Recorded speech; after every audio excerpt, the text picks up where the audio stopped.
So we are here at Carter Vintage Guitars in Nashville, Tennessee. I'm here with RJ Ronquillo. We're going to be talking a lot about Hendrix guitar today. We're going to start by getting the perfect Hendrix tone. So what do we need first?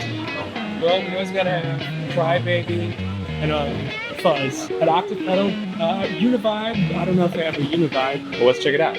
But this is the MXR Blue Box. I think it might do an octave thing, we'll see. So what are we looking at here? This looks like a Dunlop Joe Bonamassa There you go. signature walk. What? So this is a mini Fuzz face. It's a Fuzz face, that's the important part. We got those ingredients. What's next? I guess a guitar? Yeah. Yeah. Strat? We got to go with the Gotta Strat. get Strat. I got a couple things. It definitely has It's got the Hendrix vibe. big headstock. What is this? 76. My birthday. You gonna grab some tones? Yeah, let's do it.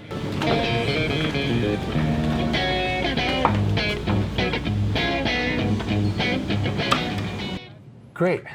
RJ, we're back here. We're going to be dialing in some tones for a Hendrix sound. So walk me through how we get that iconic Hendrix tone. Well, I guess let's start with the guitar, maybe? Yeah. It starts with a Strat. I mean, we all know that Hendrix played other guitars like Flying V's and SGs, but I think everyone knows him as being a Strat guy and one of the most famous, prolific Strat players of all time. 100%. And Carter has a bunch of great Strats, and we found this randomly. This is a custom shop relic 62 Strat, but what's interesting with this is, I don't know if you can tell, but this has a reverse angled bridge pickup. Yeah. Now, if you think about the way Hendrix, he played a right-handed Strat upside down, which would reverse the angle of his bridge pickup. So this is actually mimicking an upside down Strat. And what would that do in terms of tone? Well, the difference would be on the wound strings, on the low strings, since it's angled closer to the bridge, they're a little bit tighter sounding, a little bit more aggressive, and then the top strings are a little bit more mellow. And I prefer this setup with the bridge pickup. So when I go from the high strings to the low, you can really hear a Hendrixy vibe because of the sonic difference.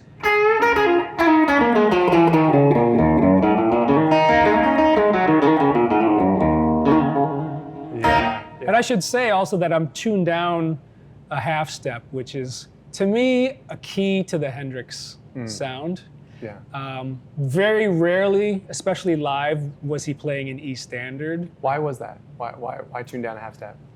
Could have been for the vocals. Could have been just the guitar strings felt a little bit slinkier. I know he had a very particular gauges of strings that he liked. Yeah. Do you know what gauge he liked to play on? Well, I'm sure it varied, because back then it was kind of like whatever you could get. Yeah. But I actually did a really nerdy video on the gauges he used. If I remember correctly, I don't remember that, but I remember the third string was extremely thin for a third string. Yeah. So it might have been like a 15 as opposed to like a 17. And then the low E string was like a 38.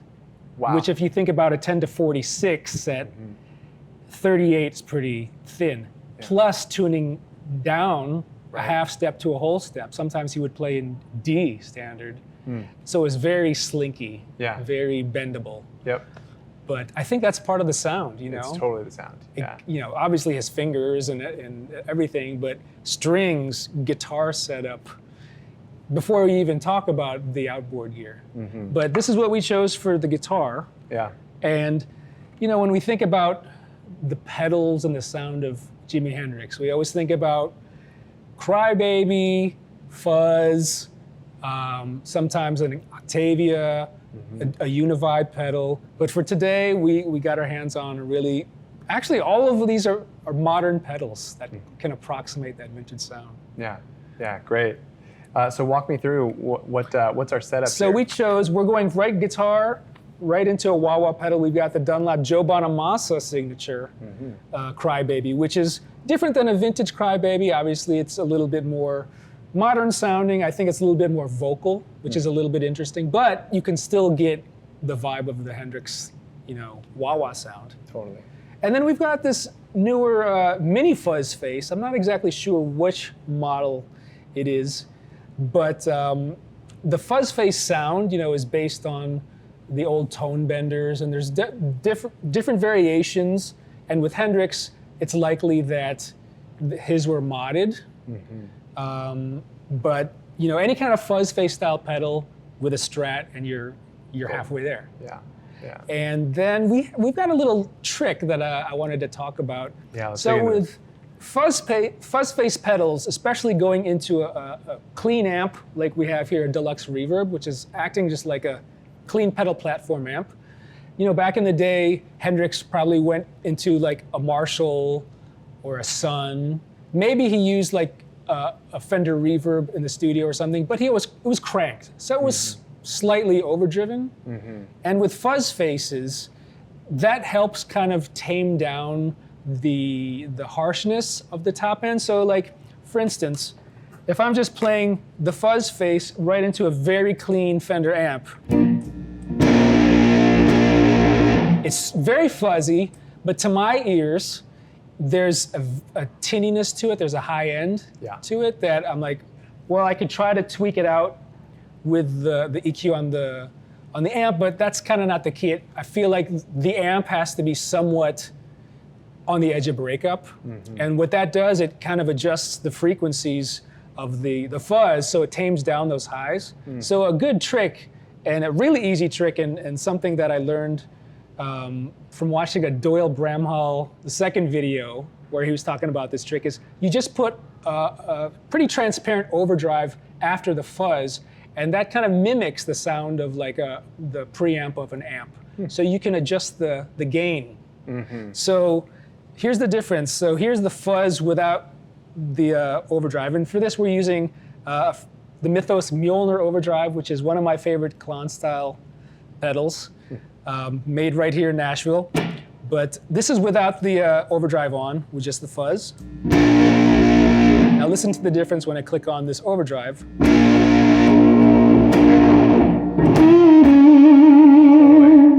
And a lot of things that Hendrix did was he played around with his volume knob when he had the fuzz on, and it would clean up pretty good.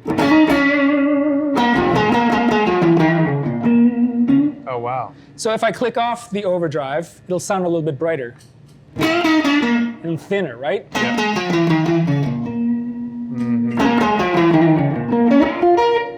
So and that's volume, kind of volume like, there was at what, 5? Or oh God, 3? 3. Oh, wow.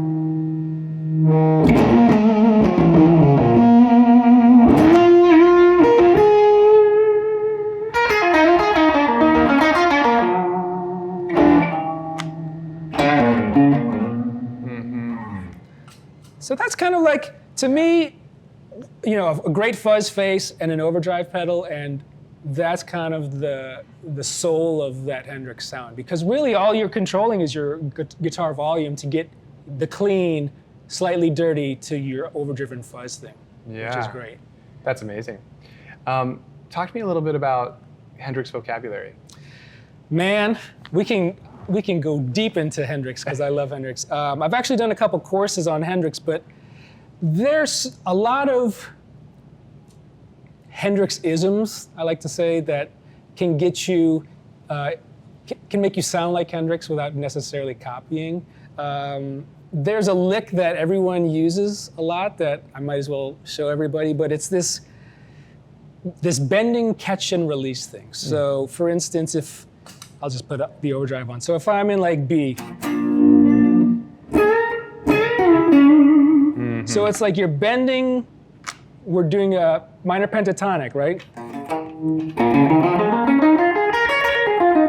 B minor pentatonic. Yep. So I'm bending on the second string, A, up to the root note.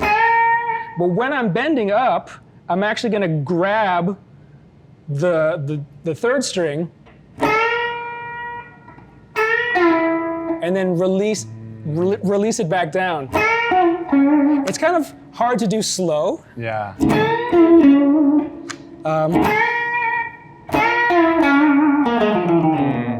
So like, if I'm just playing a solo,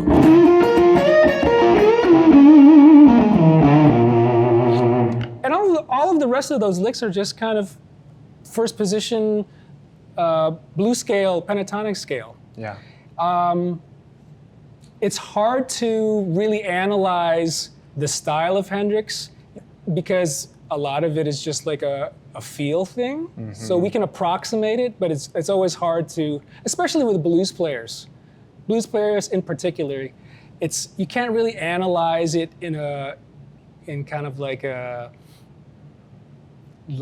book type of way. Yeah, it's very particular to each individual, and we can learn the notes, we can learn the position on the guitar, but the attack and the feel and the soul of the vocabulary is very personal to that player. Mm-hmm. So it's hard to teach Hendrix exactly, but I can teach the licks that'll get you there. Yeah. And the techniques and everything. That's a great concept, this bend idea. What other Hendrix isms do you see are used most frequently? Something that I just kind of discovered recently. So I should say that I went through a big Hendrix phase when I was in junior high and high school. Yeah. Like deep, like writing all my papers on Hendrix and everything. And then I kind of fell off through my younger days, and then more recently, I would say into my 40s, I took like a deep dive into Hendrix obsessively. Yeah. Even to the point where I went to London to visit like spots that he would hang out at and where he passed away, his last apartment and everything. Oh my gosh. So I got pretty deep. And now I have courses. Something that I discovered recently was a particular sound that he would get, and it was kind of all through his career, but a lot of people like me, we always associate the Hendrix sound with either the neck pickup on a Strat or the bridge pickup on the Strat. But he used basically all the positions at one point. And one position that I like in particular is the middle pickup position. But what he did that I could hear on the recordings was he would pick close to the neck. So, if I was just playing in middle position, but if you pick close to the edge of the fretboard by the neck, it's kind of got this like almost out of phase sound. So.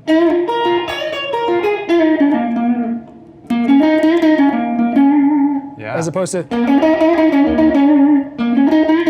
it's more mellow, right? Yeah.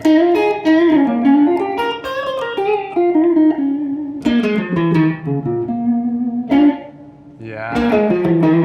That's a little more bitey, more aggressive, but this is more mellow. Even on the neck, you can hear it in some of the recordings.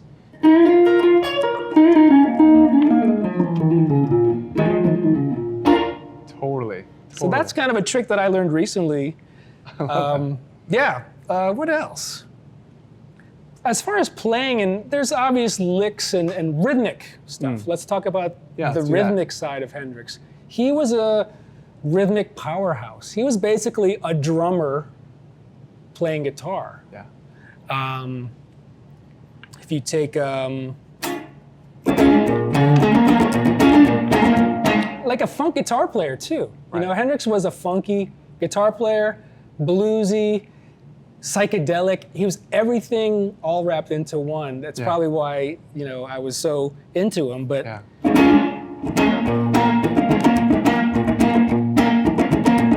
just like simple rhythmic stuff, you can kind of tell that he's thinking like a drummer. So when I tell people about the Hendrix rhythm thing, it's almost like you think of your right-handed or your picking hand patterns, think of it as a drummer where your bottom strings are the kick drum and the high strings are your snare drums. So like if you took like a very typical drum beat that Hendrix would use.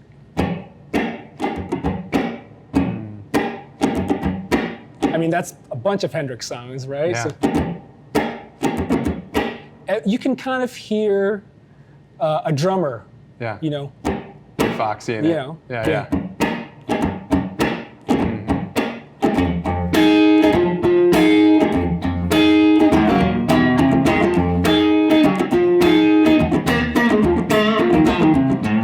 that was a drum fill in my head. 100%, yeah. So, and between him and whether he was playing with Mitch Mitchell or Buddy Miles, it's almost like he was interacting with the drummer most of all in whatever band he was in. Mm-hmm. So I always tell people, learn how to play the drums because it'll make you a better guitar player. Yeah. But, if you can hear the drum beats and kind of, get that through.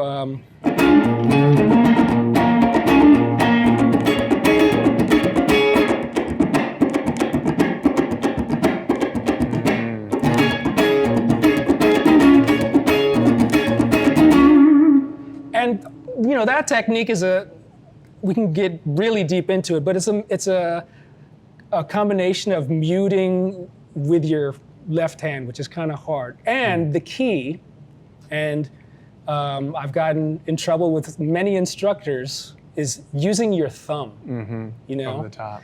That's the key to doing a lot of the Hendrix stuff. You're learning how to use your thumb to hit the lower notes or the root notes, because then you can, even like the clean stuff where you're like,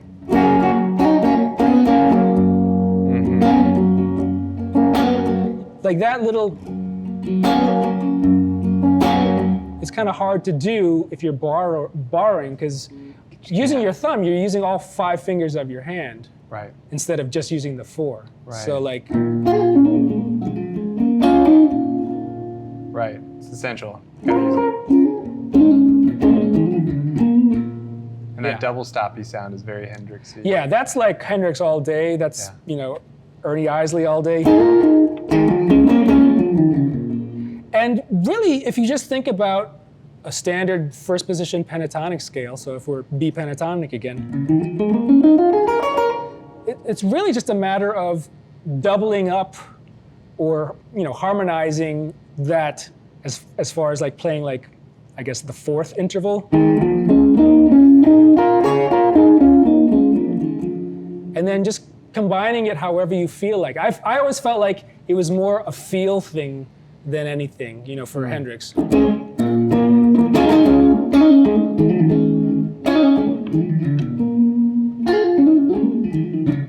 That's just pentatonic, patterns, but you're flourishing, the flourish. That rhythm you were doing before, can you demo that in the right hand a little bit more? Like the drum? Yeah, pattern? the drum. You were doing one earlier that was a bit more syncopated. Oh, like a faster one? Yeah. Like that one? Yeah. And so you've got your hand open here. Yeah. It's almost like I'm just thinking straight, like 16th notes. Yeah. And it's just a matter of accenting. When you hit. Like without accents, it's just like. Right. Right? So if you have that, if you just have that and keep it going under your belt, that's the first step. Yep. The second step is leaving some of those accents out and making it more like a drummer. So.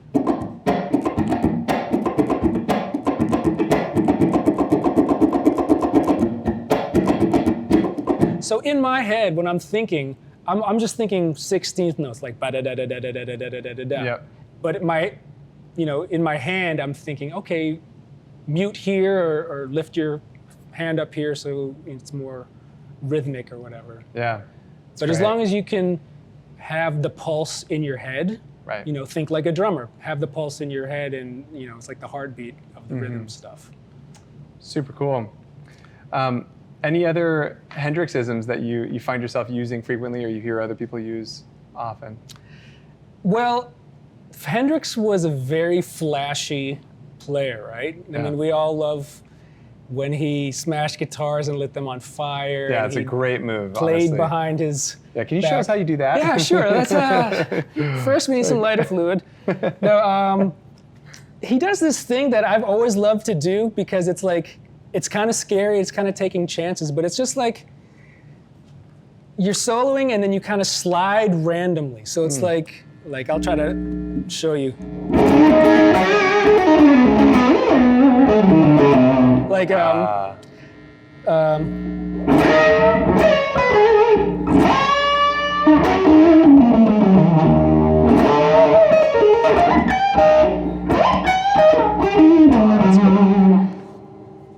it's almost random, and it's part of it is just like, I hope I land on the right note. Yeah. And usually, and The when gesture you do, is there. yeah, like,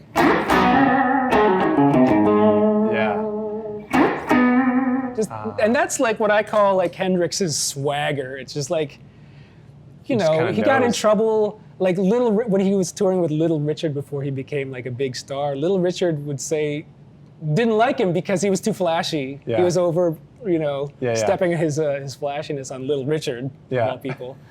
But I think he learned how to be a showman, you know, when he was doing the Chitlin circuit before he was a big star. And that's kind of how he became such an amazing live performer. Just all these tricks. And even in the playing, he's just kind of like, you know, taking his hand and like doing that. And Yeah. and that's just something that a lot of people don't do. I feel like he's kind of like the one guy that I think of when I think of just like a really amazingly, Eddie Van Halen. Hendrix and Eddie Van Halen just Yeah. have this swagger and this flashiness that's musical but also entertaining. Yeah. I love that. Do you have any favorite Hendrix licks? It's like Oh gosh. Riffs. or riffs, yeah. Yeah, there's like a lot of his songwriting. Let's see.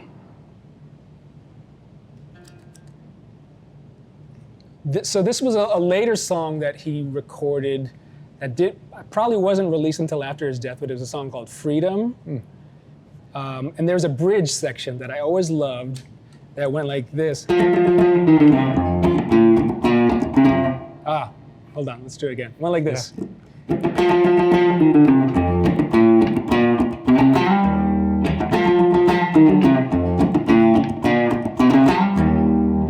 And I thought that was so cool because Yeah. it was like, oh my God, he's like harmonizing his Yeah. own riff. And I was just like,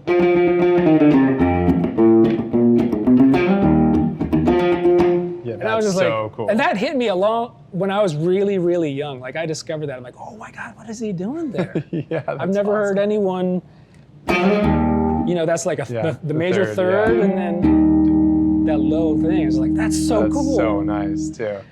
Yeah, and it's also, you would expect that to get kind of muddy, but I think maybe the nature of the way the pickup is positioned causes that E string, the lower E string, to not kind of muddy the upper harmony of that. Oh, totally. Yeah. But, you know, when we talk about our favorite players and our heroes, we always think about, you know, their solos and everything. Yeah. But with Hendrix, his songwriting, his riff writing was just always so cool to me that it's almost as interesting as his solos. Yeah. So that's why I pay attention to like the actual songs nowadays. Yeah.